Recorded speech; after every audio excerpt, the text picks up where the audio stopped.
Today we will be learning Urdu में गिनती or counting in Urdu. We'll be doing it in parts, a few words in a day, so that it is easier for us to learn. We find that our children these days find it difficult to understand Urdu ginti, so I'm doing a video on it so that you can teach your child to learn Urdu में गिनती, counting in Urdu.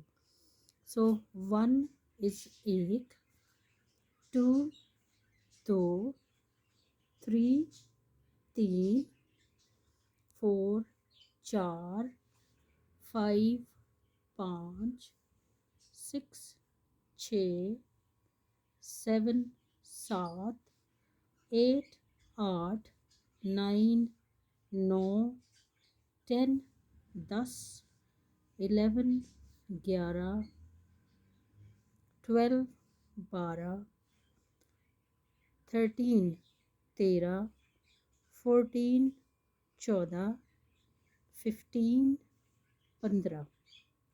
So it is 1 2 3 4 5 6 7 7 8 9 10 11 12 13 14 15. Thank you for watching.